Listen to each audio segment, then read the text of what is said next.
वो school colleges तो मनुष्यों के बनाए हुए हैं। Those schools and colleges have been established by human beings. उनमें इंजीनियरिंग पढ़ाई जाती है, डॉक्टरी पढ़ाई जाती है। Engineering, medicine is taught there, लेकिन एक जन्म के लिए पढ़ाई जाती है। but it is taught only for one birth.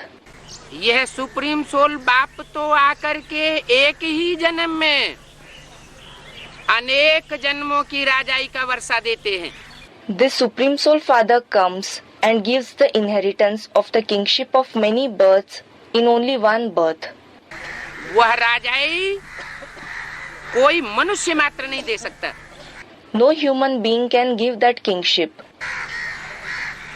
दुनिया में इतने बड़े बड़े राजाएं हुए, There have been such big kings in the world. छोटे राजाएं हुए। There have been small kings. उन राजाओं को वो कंट्रोलिंग पावर किसने दी? कब दी? Who gave the controlling power to those kings? When was it given? ये गीता का भगवान परमपिता परमात्मा शिव निराकार ही आकर के इस सृष्टि पर राजयोग सिखाता है।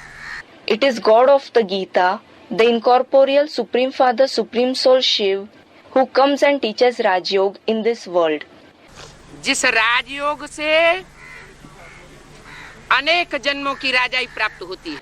Through this Rajyog, you get the kingship of many births. Doctor नहीं बनाता है, इंजीनियर नहीं बनाता है। He does not make anyone into a doctor, an engineer. ये तो अल्पकाल की प्राप्तियां हैं,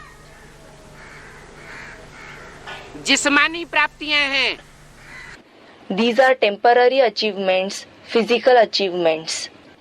सुप्रीम सोल बाप तो आकर के रूह को वर्षा देता है।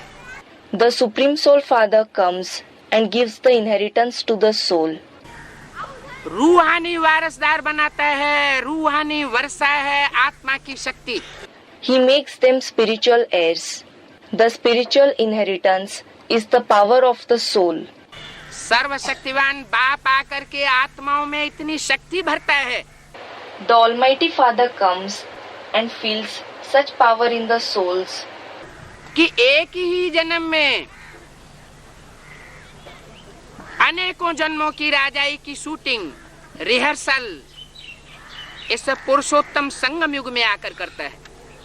that he enables them to do the shooting or rehearsal of the kingship of many births in just one birth in this Purushottam Sangam Yug, meaning the elevated confluence age.